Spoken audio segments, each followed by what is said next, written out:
To begin this tutorial, let's go to the Curve tab. Inside the Rectangle submenu, we will use the command called Rectangle from Center. From the top view, type 0 to start the rectangle from the central point. Then type 20, press Enter, then type 20, and press Enter again to create a square measuring 20 millimeters on each side. Now drag your reference image into the top view. In the pop-up window, choose the option Picture and click OK. Scale the image so that it matches the size of the square. To improve visibility, go to the Materials panel, select the material of the image, and increase its transparency so you can better see the lines in the viewport. Align the image with the center and size of the square. Once the image is adjusted, bring back the 4 views. Now, using the gumball, move the image upward along the Z-axis. Then, while holding the Alt key, drag the image downward using the gumball to create a copy. Again with the gumball, rotate the bottom image 90 degrees in the Y-axis. Move it up until the turtle's feet align with the X-axis. Then, move it backward along the X-axis. Now select the images and move them to a new layer. Then lock that layer so it won't interfere with the modeling process. We will begin from the top view. Go to the Sub-D tab. Now use the Sphere command. Type 0 to set the center point. Then hold Shift to activate ortho mode and click on the right side to create the sphere. Using the gumball, scale the sphere in 2 directions to match the image. You can switch to face selection mode to make more precise adjustments. Remember, to keep the shape symmetrical, you must move both sides equally.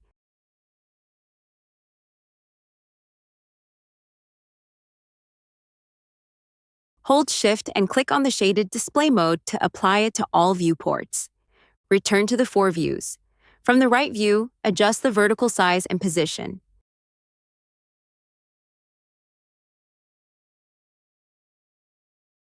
To ensure a symmetrical shape, use the Reflect command. Then, from the front view, with O-Snap activated, click on the center point at the top and then the center point at the bottom. Press Enter. You'll notice one side becomes darker. This is the mirrored side and will reflect any changes you make on the lighter side.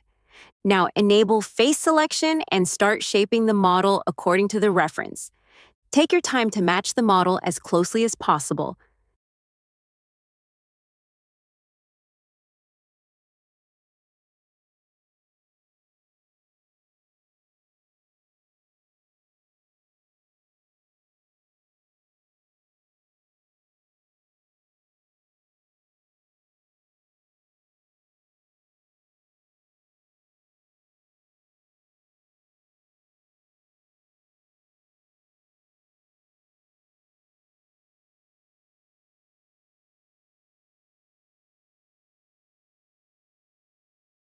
To add more detail, switch to Edge Selection. Double-click one of the central edges to select the entire loop. Then use the Insert Edge command to add another edge loop just below. Continue adjusting the model. Use the selection filters to make it easier to work and shape the model to your preference.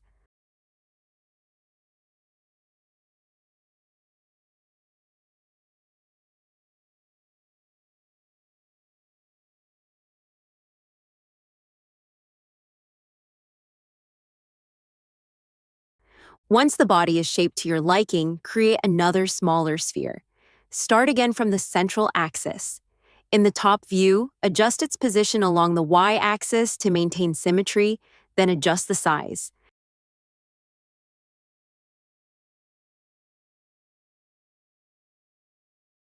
Select the 4 front faces and use the gumball to scale them along the Y-axis to flatten them.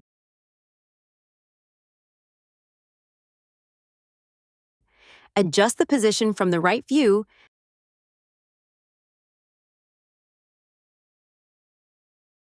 then extrude the 4 faces from the top view and scale them.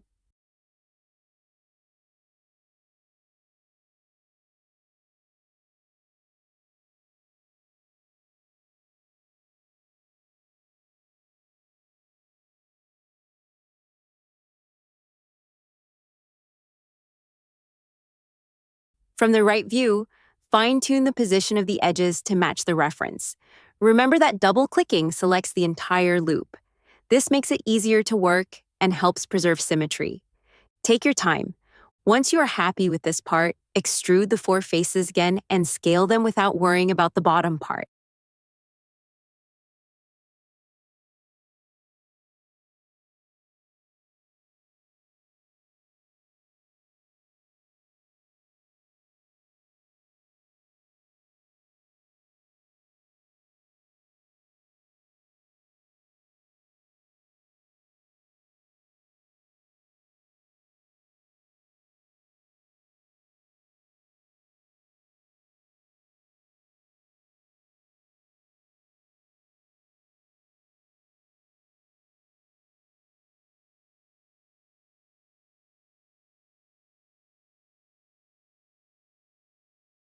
Now select the horizontal center loop and use the Insert Edge command to add a new edge loop. Adjust the top section.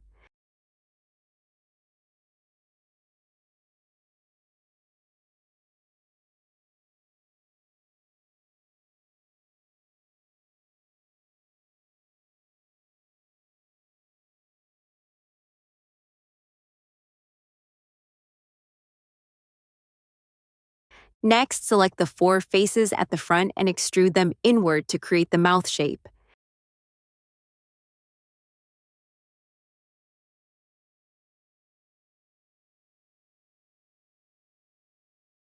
Then select the lower faces and adjust them to match the reference. Shape the mouth as you like. Take your time and go step by step. Remember, we want a symmetrical model, so either use the symmetry command or, as shown in the video, select both sides to move or scale them equally.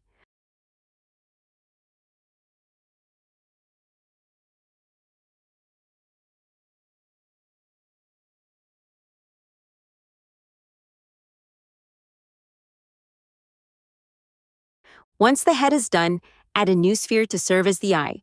Position it.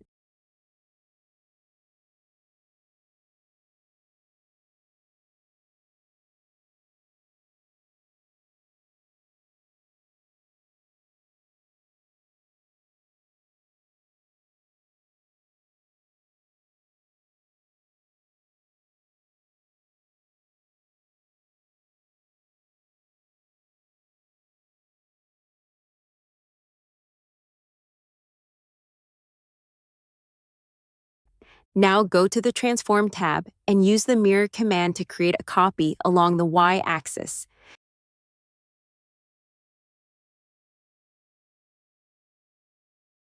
Now select all the elements and move them to another layer, then lock that layer, go back to the Sub-D tab, and create another sphere, this time for one of the legs. You can hide the rest of the model to focus only on the leg. Position the leg from the top view and adjust the size.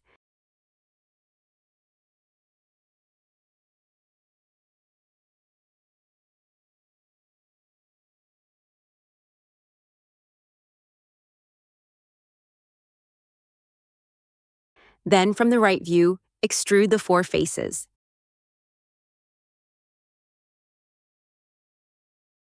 Go back to the top view and position them. Use the selection filters to adjust each part of the element.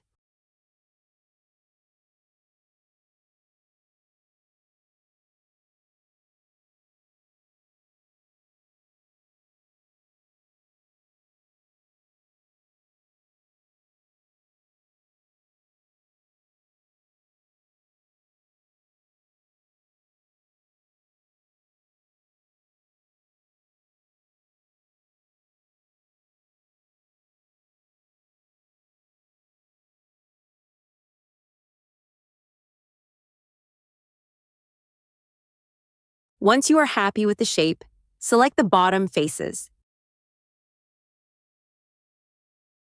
Using the gumball, scale them in the Z-axis to flatten the bottom. Unhide the rest of the model. Now adjust the parts of the leg so they fit well against the body and create a solid union.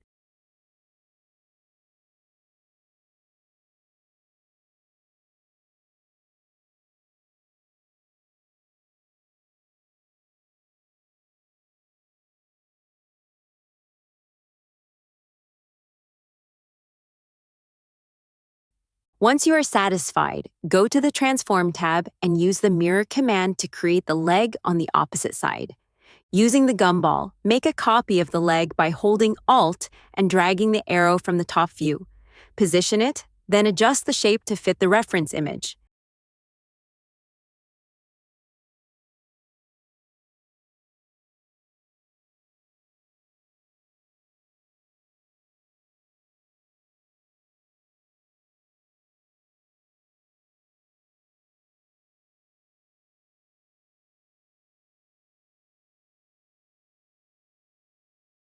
Once done, use the Mirror command to create the second leg.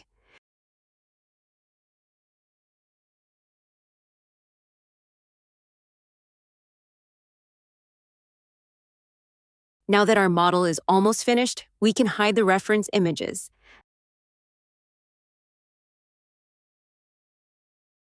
Then, we'll unlock the rest of the model. Select the body and go to the Sub-D tab. Use the Reflect command again to remove the symmetry. Just click on Remove in the command bar. Now we need a surface to add the gems. Since we are working with a Sub-D, if we extract surfaces as shown in the video, they become distorted. We need the surface to match the original model exactly. So, select all the elements and assign it to a single layer. Go to the Solid tab and use the Boolean union command to join everything into one object. Now go to the Sub-D tab. With the model selected, use the Quad Remesh command. Enable the options Convert to Sub-D, then Preview, and also hide input objects so we can see the final result. Change the mode to Target Edge Length and activate Symmetry in the Y-axis. To preserve more detail, set the target edge length to 0.5 millimeters. If you're happy with the result, press OK. Without deselecting the Sub-D, type Hide in the command bar. Then move the poly surface to another layer and hide it. Now you can type Show in the command bar to bring the model back. As you can see, the model is now a Sub-D. The transitions are smooth, making it perfect for our pendant. Then go to the Solid tab and use the Extract Surface command to select the surface where you want to add the gems. Take your time to choose the right area. If you're unsure, pause the video and proceed carefully. The goal is to extract a symmetrical surface, so go step by step. Use different views to help with the selection. Also make sure the Copy option in the command bar is set to Yes to create a duplicate.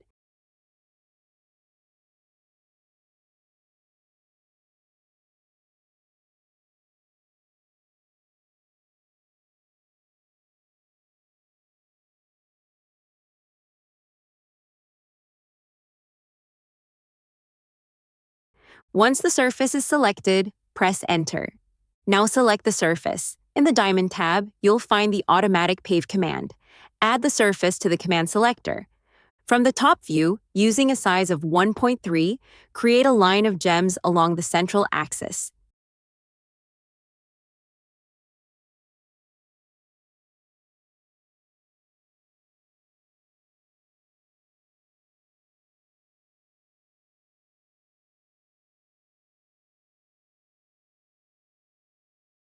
To finish, right-click, then select all the gems and lock them in the command panel.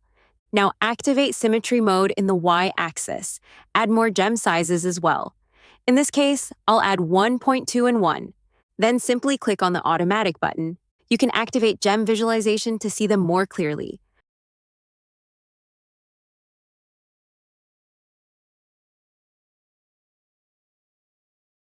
Once the computation is done, you can add smaller gems to the borders or even reduce the size of some gems by selecting them and clicking on Reduce. Add as many gems as you need. You can focus on one side only because we will mirror them later. After placing the gems, press Compute at the top of the command panel to finalize their placement. If you see any in red, reduce their size or move them to fit better.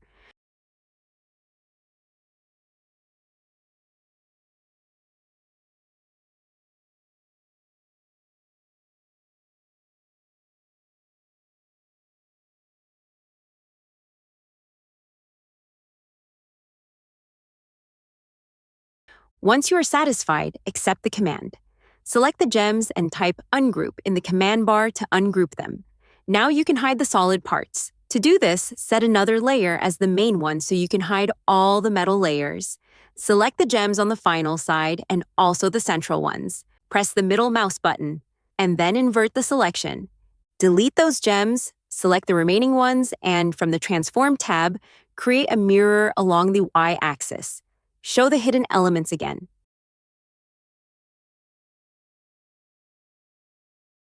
Now run the automatic pave command again from the Diamond tab. Add the surface and then the gems.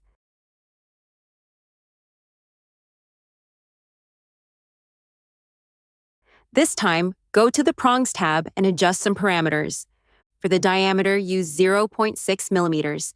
For the over girdle and under girdle, use 0.3 millimeters. For the extension for manufacturing, set it to 0.5 millimeters. Activate symmetry in the Y-axis, then click on Automatic to generate the prongs. RhinoArtisan will compute the inner prongs and leave the outer ones for you to place manually. Once computed, add the outer prongs. If you need smaller prongs, adjust the diameter and add them. Take your time and pause the video if needed. Remember that you can also delete prongs by clicking the minus button in the panel and then selecting the prong you want to remove.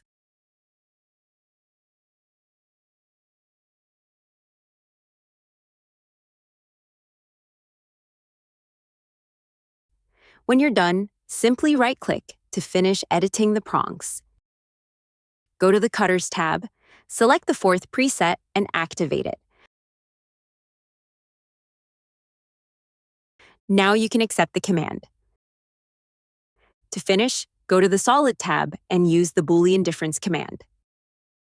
Select the metal parts, press Enter, then select the cutters and press Enter. And there you go. The model is now fully finished and ready for the final render. I'll leave a reference render at the end, but feel free to use the model to create your own perfect jewelry piece.